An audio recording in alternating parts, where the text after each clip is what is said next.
This is Zettelcast, brought to you by readers, writers, thinkers, and teachers from LiLLiPub, along with our partners in thought, our Zettelkastens. In this show, we share discoveries that our Zettelkastens have shown us. There you go. And compare notes on how we're using this marvelous invention in our creative work. Thank you for joining us. All right, Book. Let's do it again. All right. Episode 51, Thinking Outside the Box. All right, well, welcome to Zettelcast number 51, almost a full year. I'm Mel Jeffcoat, and I'll be hosting today. And our theme for the discussion today is thinking outside the box. And we're going to talk about the auxiliary systems that we've developed or are thinking of developing or trying that are not part of the Zettelcast itself, but interact with it and enhance it in some way. So I think that we can have a really interesting and diverse discussion here amongst the four of us. And so let's get started. Who would like to talk about what they have outside of their box? Well, if no one else is anxious to jump in, I'll go ahead and start. One of the things that I do that's outside of the box is something I've shared before on the Zettelcast, so I won't go too much into it. And that is the concept of a vision box. And in my vision box, I keep my goals and my dreams and the things that I want to do. And I also have some new dividers that I've added to it, which is my research hub. This is things that I'm writing that I want to have some additional materials. If I spot something that's a good resource that I want to follow, I'll throw it in there. And then I have my working hub, where if I've got some cards that I'm in the middle of, I might have multiple projects, so the ones I'm not working on will get plunked with a little clip on them and thrown in there. And then the other one, my current bib cards, because I usually have more than one book that I'm going on. So that's the new stuff I've added to the vision box. Beyond the vision box, of course, the yellow legal pad. I think we all do a lot of our writing. We're analog people, so we do it in yellow legal pad form. And new for me this year, and it came sort of from Will, thank you, Will, who I do yellow legal pads, and I've never really kept a Commonplace book, and I'm starting that now. And the reason is because I'm doing quite a lot of research. Right now, I'm trying to take a look at the tie-ins between my area of interest, which is the character traits for fiction writers, and positive psychology, which has also gone deeply into character traits. And if the positive psychology is only interested in one pole, fiction writers have to have the whole number line, if you will. We have to have the whole scope of people who weren't necessarily trying to be good. So I'm doing a lot of psychology research, and so I'm tracking all the ends and pieces now in a Commonplace book. So that is the main things that I do outside of a Zettelkasten. So being, this is a school supply season. Your Commonplace book. Tell us how you chose the particular one that you're using, and do you like it?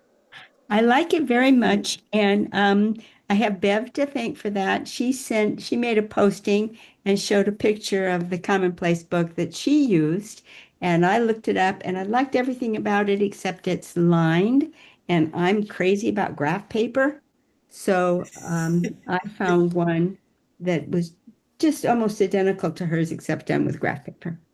So it's got a kind of like a moleskin feeling cover and a little band to keep it from flopping open.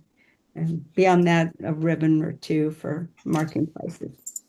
That's nice. And who makes that? Okay. Oh, if you don't know, it's okay. Nope, I don't know offhand, but I can look that up. Oh, well, join LiLLiPub and you'll be able to follow the thread. That's right.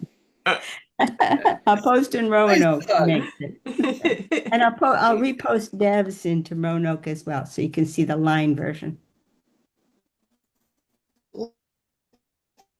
to go next because mine is creepily the same, though completely unintended. So one thing I use that many already know about me is when I lay out a story, it's in a plot box, and corresponding to that plot box is a set of folders. So like for plot point 1, the marker in the plot box, there's also a folder for plot point 1. So if I'm ripping pages out of a book and need a place to stick them when I'm writing plot point 1, they go in the folder. I know, look away. So yeah, I just have folders that correspond to each of those points so I can put bigger items in them. So that one I've used forever. I also have, I call these my project boxes, and I think we've talked about these before, but like right now I'm working on issues 1 through 6 of what will be my physical monthly newsletter that will launch next year.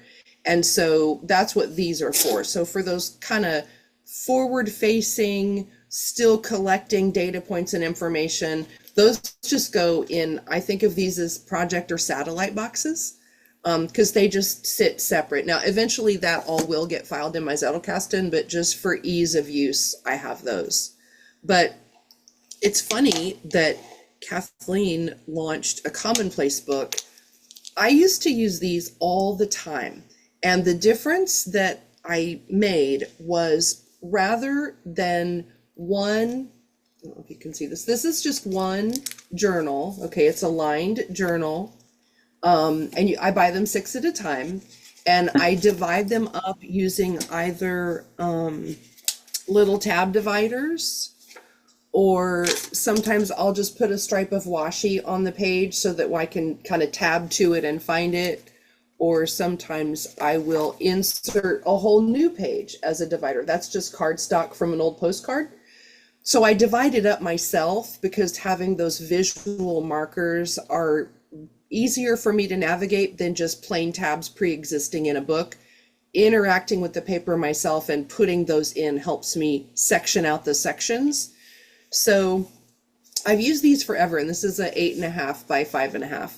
But the new thing I added, and so far this is working fantastically, is I went all out and I got myself a traditional traveler's journal. So it's 8.5 by 4. So it's like, barely the width of your hand.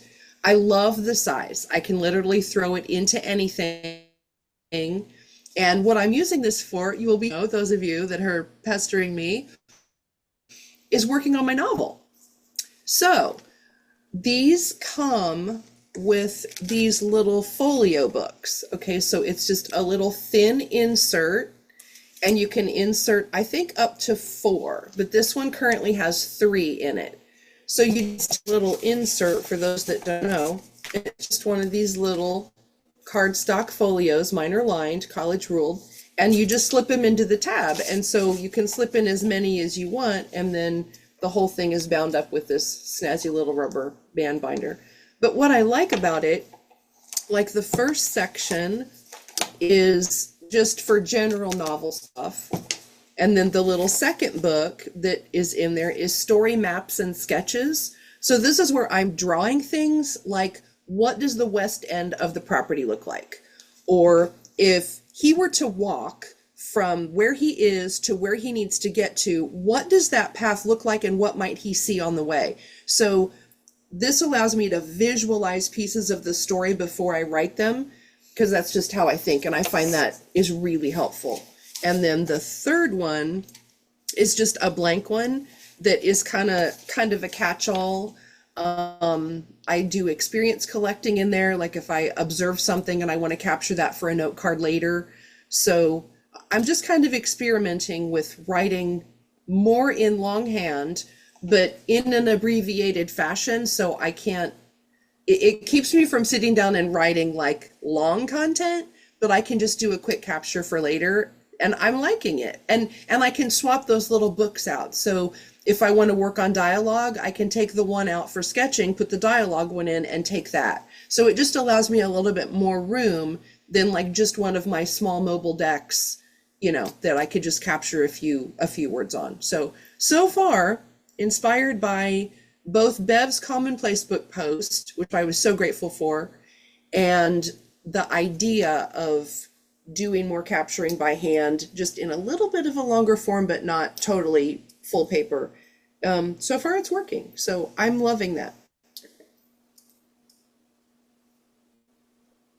Wonderful. You have any brand name recommendations for these things? The place that I always get, I'm almost certain it's called Leather Tribe, and Amazon carries them. You usually, like any bookstore, like a Barnes and Noble, any of the big box bookstores usually have them. And then the little inserts, those I just get from a generic Amazon order. I buy 6 blank ones and 6 lined ones at a time, and I think they do have graph paper. I considered that, but I haven't gone there yet. But so far, so good. Nice. So I am not a fan of yellow legal pads because they get so ratty. And part of it is the legal size. I mean, why? But the paper is, it's by design, cheap, but nice. And so I have a yellow legal pad down near where I sit for really random stuff. But it's mostly like if it doesn't belong in any one of my projects, it just sort of sits there saying, I don't know. But I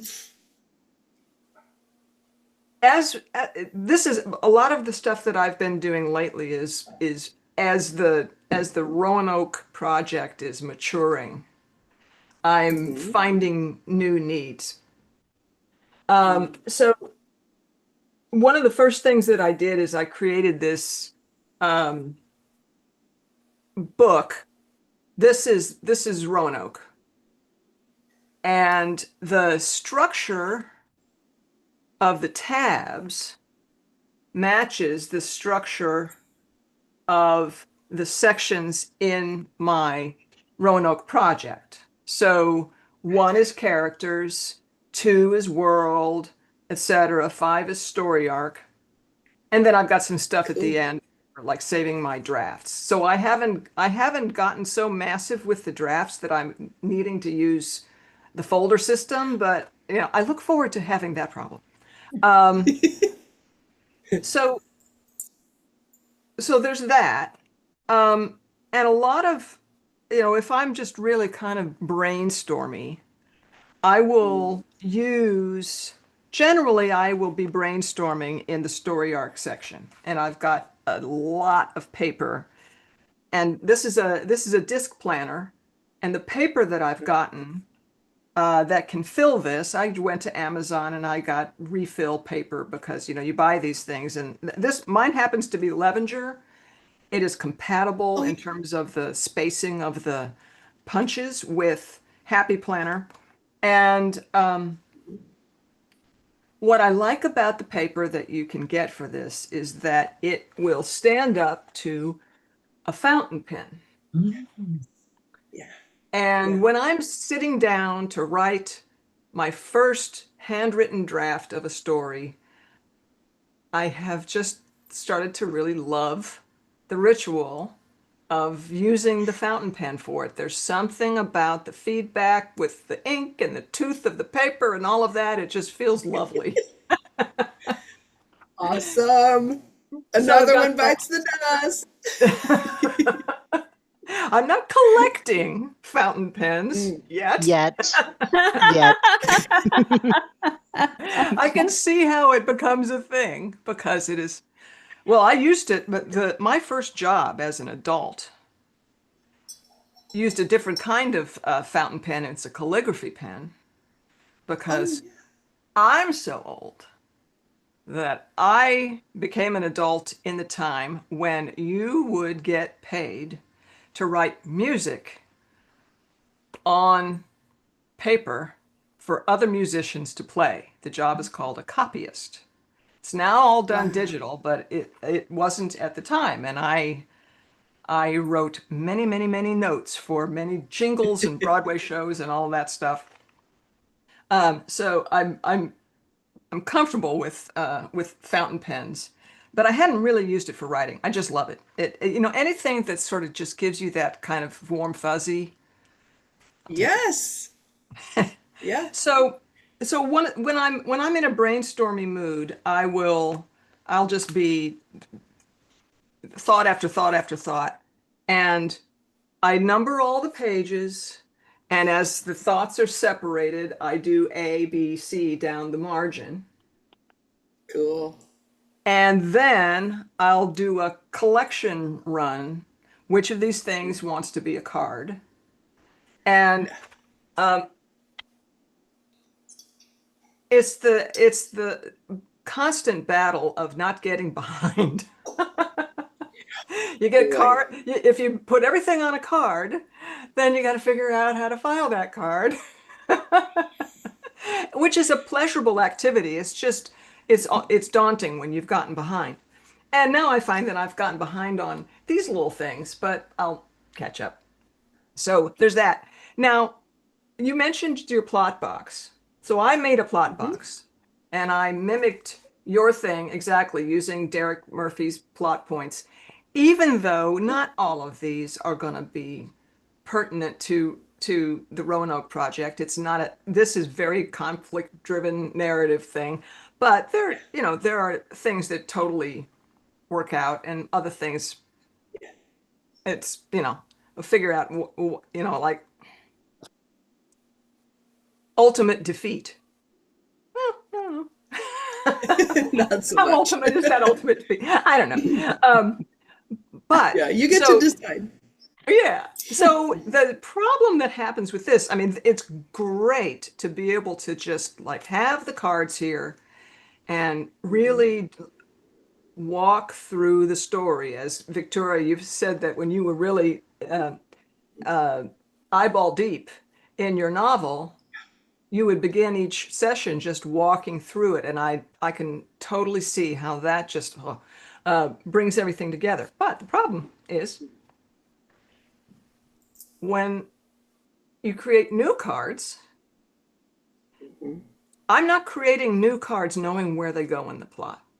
Right. I'm creating new cards knowing where they kind of go in the category. Is it world? Is it character? Okay. And so I end up with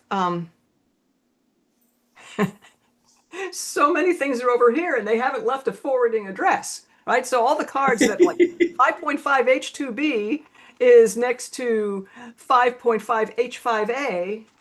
Where is it? And so especially when you go to file the new cards, figuring out, well, where is it? And for that, I've turned to digital. Oh. Okay. So trusty scanner over there. Part of my workflow whenever I create Roanoke cards now is before I file it, I scan it so that I have a digital copy of it, and I am importing a completely mirror system into Scrivener. Okay. You could use anything for this, but I'm using Scrivener because I'm also doing some of my writing in there, the final drafting in there. So I'm importing them in here, and that makes it possible when I look in my index and I find, okay, this tagline seems to be the thing where this new card would like to go, but where is it? I want to read the card. Having imported it digitally, and it's not just importing it. Each file name is exactly the same as the card, and then in Scrivener I add the tagline as the synopsis, Oh. Okay. so I can more easily find things. And then the other thing that I'm doing to make filing easier is I am from that Scrivener thing, I'm also printing out the census of the addresses and the taglines so that I can see at a glance where probably does that want to go. Because there are, I don't know, maybe 300 cards now. It's just it's challenging. So I'm liking that. It's extra work. No, it's not. it's replacing this kind of work with being confused about where something is and just hunting and hunting and hunting. So that's so far that's working nicely for me. That's fantastic. I have two reactions to that. The first one is I don't think it's extra work. I think it's another step in learning your story. You know, we've talked so many times about how you can't hold the whole thing in your head beyond a certain point. And the more you work with the material, whether that's analog, it's digital, it's hybrid, whatever that is, it's all imprinting that story. And for me, at least, that's what helps me see my way through. At some point, things click together enough that then I can see the path forward because I've learned it, you know, so intimately. And so freaking bravo. I'm so excited. I'm so happy. Now, the And other then thing that second- I've just started to do, Yeah. and we'll see how it goes, is Scrivener lets you create these things called collections, which Yes. is essentially like a list of things you've already created, but in a different order. Mhm. Yeah. And so I am I'm creating these as collections. So I not only know where is it in terms of, is it world, is it story, is it character, but where is it? Yeah. Yeah. So there are two places to find it. And if it's like, I don't know, did I put that in Call to Adventure, or did I put that in Head in Sand? I don't know. That's what makes it easier. Oh, that's fantastic.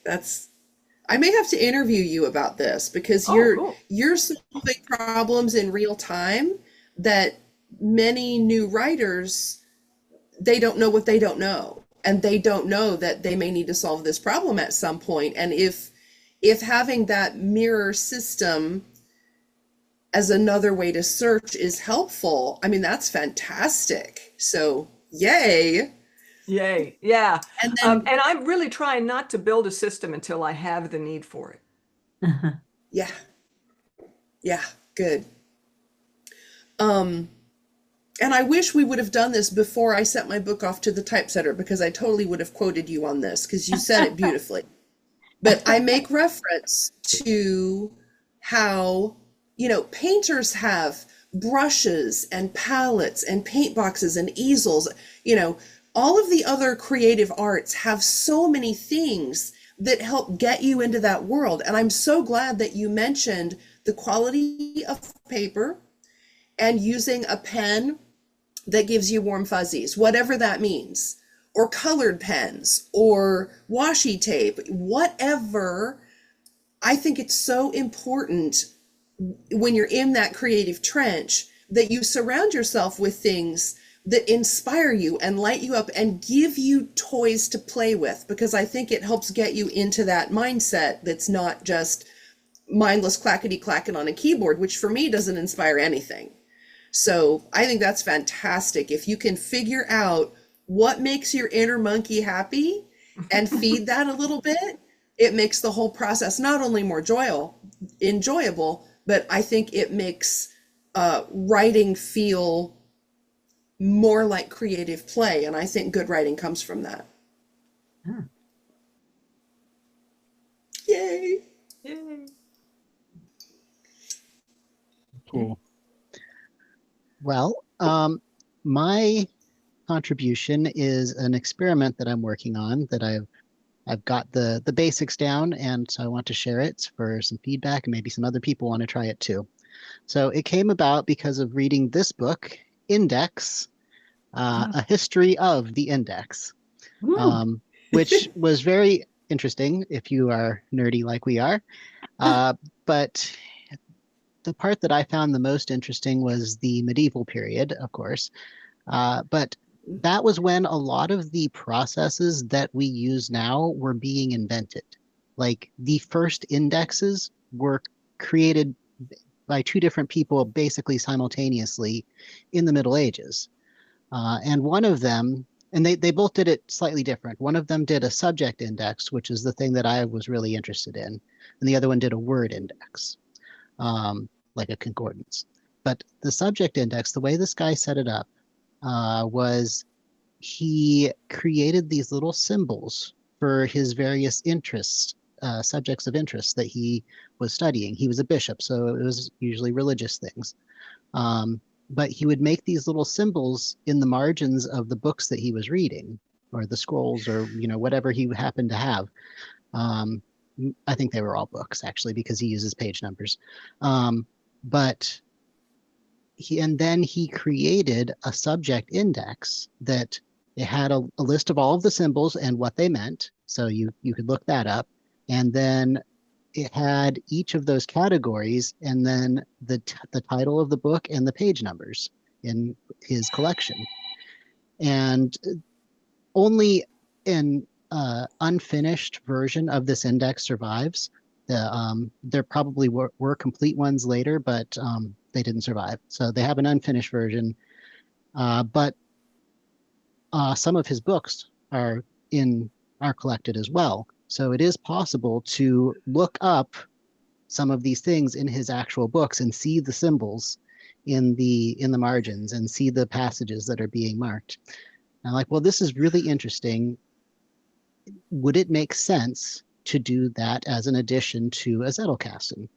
Now, Zettelkasten already has an index, but the way that we do indexing tends to be very associative. And that's great. It promotes conversations between things that you may never have made the connection before. And the use of the taglines helps with that. But what if you wanted to say, where is every card or every part of my Zettelkasten that I've talked about this subject? Unless you actually had that word in your tagline, or you had made a collection at some point, you wouldn't know where to find all of your cards. And in addition, what books did I read that have this subject? Again, if you didn't make a collection, you'd be paging through your bib cards and trying to figure out, well, where did I see this? And, where are all the places that this shows up? So those are the problems that I see this solving. So because here's another thing. I have found myself in the past making just these sort of notes of like, I'm noticing, oh, this book is talking about discursive meditation here in this little section, even if they aren't using the word, or this book has something to do with Zettelkasten or something to do with LiLL. And my notes on my bib card are just pointing out, hey, it's talking about this here. And if I make it into a main card, which is the only way it's going to be findable again, then I'm basically just saying, hey, this is something to do with LiLL. It's not actually all that interesting. It's not really a conversation starter. It's just noting it. So this would also solve this problem. So I've started it with this book, which is called Plato and Aristotle, or rather it's called The Cave and the Light, Plato versus Aristotle and the Struggle for the Soul of Western Civilization. Ooh. Light reading. Yeah, well, it's really fascinating. Actually, I'm borrowing Scott Shepper's audiobook system.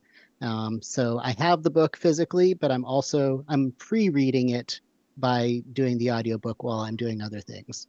And then I'm going through and actually taking notes now that on the chapters that I already know some of what's going on in there from listening to it. But that's neither here nor there.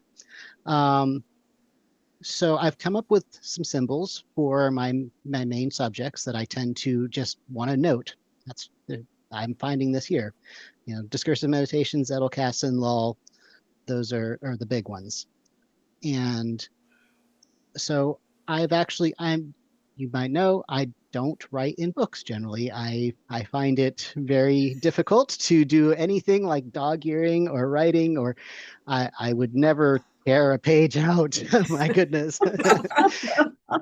But that's why you buy two copies. Yes. One to This shred, concept- one to read. Yeah, this concept of just true. putting a little symbol, a little icon in the margin, I can handle that. I can do that. Okay. And if it's a Welcome book to the that, dark side. yes, but if it's a book that's not like a mass market thing, then it's going to be in pencil. It's not going to be in pen.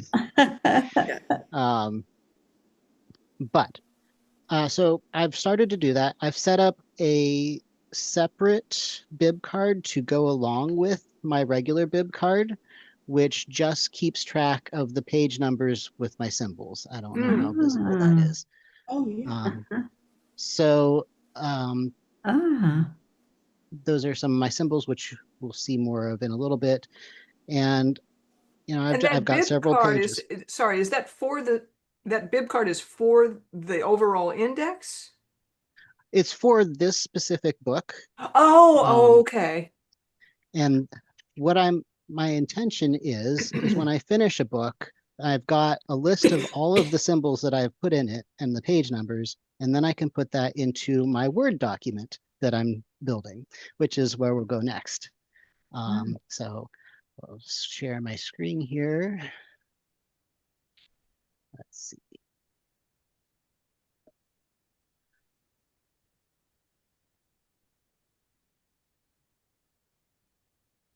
Okay. All right. Oh, will now. Okay. Can everybody see this? Mm-hmm. Yes. Great. Okay, so I've started a Word document, and now you can see what these symbols mean because I created them in Canva and then imported them into my Word document.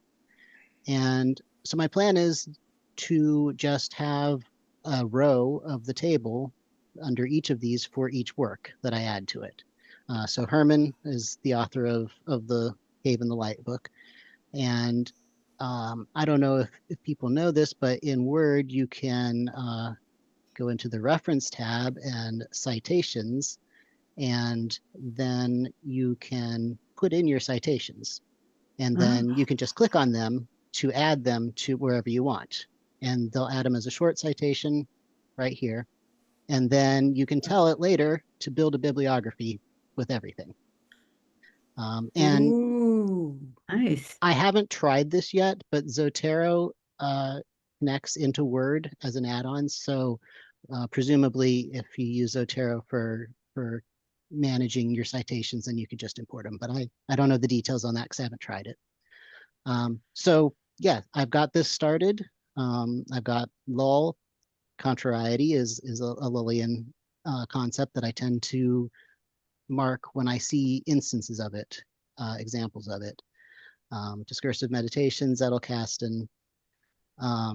So now, as I go through my books, once I finish it, I can grab all of my index entries from that bib card and just pop them in where they belong. And now, so that's the books.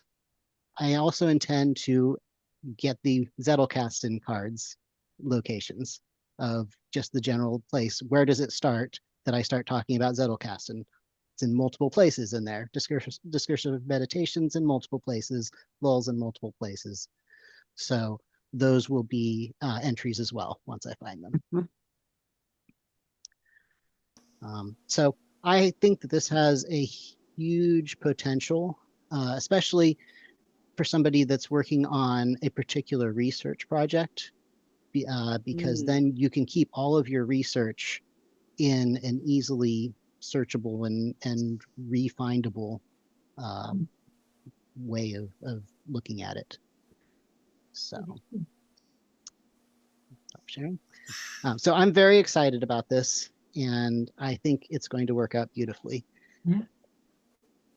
Do you I even intend- see an application for story built, like for a story Bible, like to keep track of things that you make reference to that are through lines. I mean, I see a lot of utility for that kind of thing. I'm gonna have to think about that too.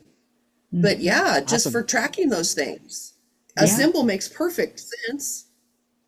Yeah. I Are could- you thinking like it in your printed out manuscript or whatever, Yeah. like making note of, oh, this is this plot line or whatever? Yeah.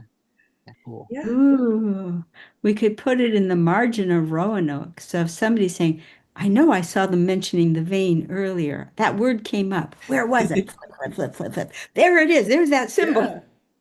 Yeah. I see lots of Oh, this is application. making sense now. These two pages, they both have that symbol. It's hiding in Yeah. plain sight. That could be a whole other game. Just saying. Yeah. Well, Love it. interestingly, Anthony Metivier uses a thing called the magnetic bookmark, Mhm. which is he'll create he did this for his doctoral dissertation.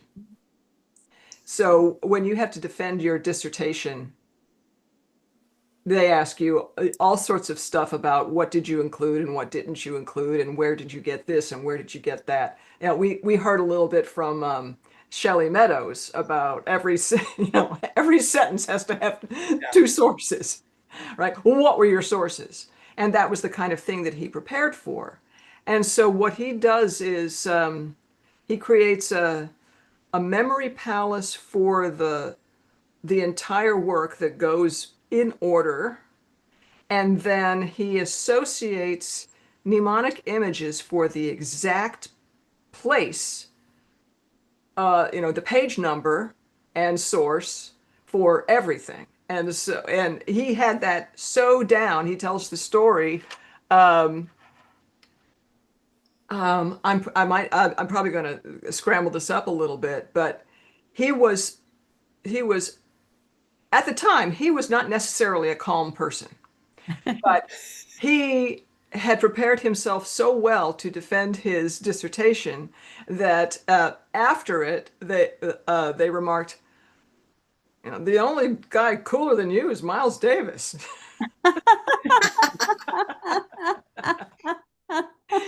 So that's an extreme to go to when you just that somebody's going to ask a mean question. Yeah. They're going to try to Yeah. trip you up. That is kind of their job. Yeah. And he was, oh no, it's there. You'll find on page. He knew the page of his dissertation and the associated page of the citations, all on his head. That's awesome. I finally went down the rabbit hole and started watching some of his videos, and I have to say, I am smitten. I'm really looking forward to exploring his work. Like I have time to spare, but one can dream. Yeah. I think I need an introduction to his work because every time I touch his stuff, it's like when we were wanting to learn Latin, and I've started playing with it. But okay, so I got his nice little book, How to Learn Latin, and it's like, oh, step one, create 23 memory palaces. You only need 23 because they don't have three of the letters in English. Otherwise, you'd need 26. And some of them are going to have to contain up to 500 words. So build your memory palaces. Oh, how am I going to build a memory palace? Well, on his stuff, and he has some introductory videos. Well, if you don't happen to know 26, because now he's talking every language, people where you know what their house is shaped like for all 26 of them, well, you can join an organization like Toastmasters or get out into some community service organizations so you can meet new people. All right, so now to learn Latin, I have to create 23 memory palaces, might as well create 26 so it's versatile. So I've got to go join Toastmasters so I can meet 26 You do not. people. You do and not. get to know them well enough I to want to get invited smack to you. their house. I want to smack you. At least one of them has to have 500 rooms, so it better be a mansion. No.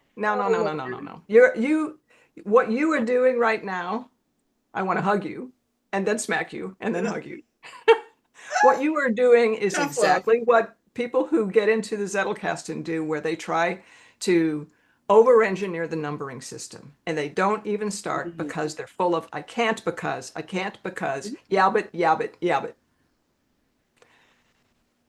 So you and I are going to spend an hour and dissolve this, because it's, it doesn't have to be friends that you know. He was just saying, well, I happen to have a friend named Andy, and that it doesn't have to be a friend that you know right now. It can be your friend Jane from when you were 6. And it doesn't have to be a friend's house. It can be a church. It can be a school. It can be any of the places where you've worked. It can be the CVS down the street. It can be the waiting room that you sit in when you're waiting to get your blood drawn. That can be your bee. Yeah, we'll have to get together because I don't want to start raising a bunch of other objections, because that's not my goal is to raise a bunch of objections. My goal is to try to see what's the path forward, because every time I look at what the next step forward is, it gets bigger rather than smaller. Yeah. Now, I'll just say, in terms of sometimes you'll need 500 or whatever, it's worry about that when you need it, and there are ways to scale it. It doesn't have to be a 500 room thing. So, So, for example, really I have a memory palace where I learned digits 00 through 99. It's all in one room of a church. And the way I did it, and this is a compounding technique, the way I did it is I created one figure for 0, one for 1, one for 2, one for 3. And it was like Spock is 0, Dilbert is 1. I have all of those. And then each of them have a head, a left shoulder, a right hand, a left hand, a heart, a left knee, a left foot, a right foot. So each of those guys is a memory palace inside the memory palace. And that's just one of the ways that you can do this compounding. So banish overwhelm. Okay. And again, because one of the things he said, well, before you actually start studying the grammar, just memorize all the words in the language. And he actually says that in that book. So it's like, okay. But we Not will all the come, words in the because language, surely not. I'm sincerely interested. Yeah. And that's a philosophy. I think that some people think I have to already know it very well before I can memorize it. And I believe that one of the secrets of his technique is memorize it and then learn it. It's in your mind now. And then you're learning it, and you are supplementing what you've memorized with the learning. It's just a different way of doing it. Okay. Yeah, which sounds to me like, have a great memory so that you can start memorizing things. But I'm really not trying to set up barriers. So yeah, I know. I'm going to send you my calendar after we do. Yeah, we'll do it. I want to unblock you on this. Yeah. Awesome. But it's very much like the Zettelkastens thing. There are all sorts of reasons that come up as like, but.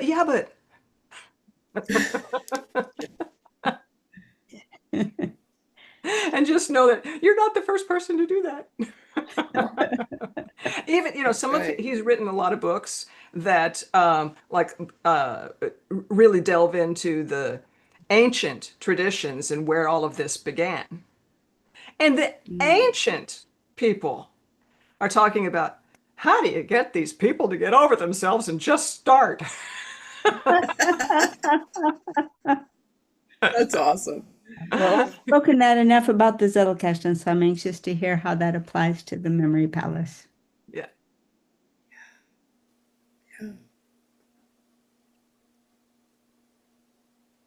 Mel, I have a question about your indexing thing. Do you intend to put books that you expect to be about a subject in there before you've read them? Probably not. I'm not entirely certain what it would do for me, but maybe you could talk about what you think it would do. I tend to keep collectives in my Zettelkasten index of books about a subject. Usually it's before I get them. Like for some reason I run across somebody who's saying, these are the 10 essential books for this subject, and I go, I might want to learn that someday. So I write them down, and then I just keep that rather than going off and buying the books immediately, which is not the smart move. We've all done that. um, keep it in case that particular subject ever actually comes to the top of this is important, and now I'm going to really learn it. So I do keep collectives like that. What sort of? Yeah, it was like that, So, for example, it's more like getting down in you've got very high level things there. It's like these are your mission in life type subjects. Um, whereas I'm thinking about certain things for Roanoke. So, for example, I know that I'm going to need and want to learn something about game economies. Mm. And that's a thing that I've been collecting sources for because people have written about that. They've written about economies in general and how economies get implemented in games as part of the play experience. So that's one of the reasons that I index my bib cards even before,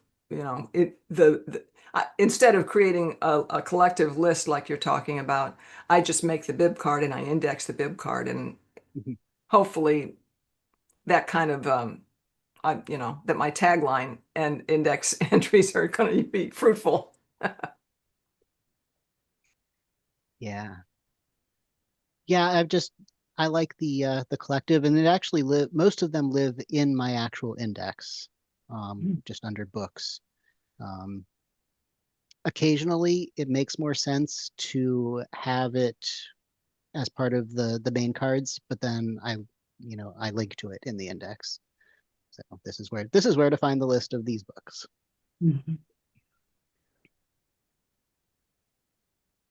I just, as far as linking to potential entire subjects, I don't see the utility of sticking them in my index yet, because I see the subject index as where to go to find things definitively. And I've already found where in the book, and I know the page number. So rather than being potential sources, these are the definite sources that I know of and that I found. Right. So it's very curated. Mm-hmm. Yeah. But I mean, if I were more comfortable creating a list of sources in the Word document, I could see adding a section of, where to look next to find more stuff. I could see collecting it there if that made more sense. Yeah.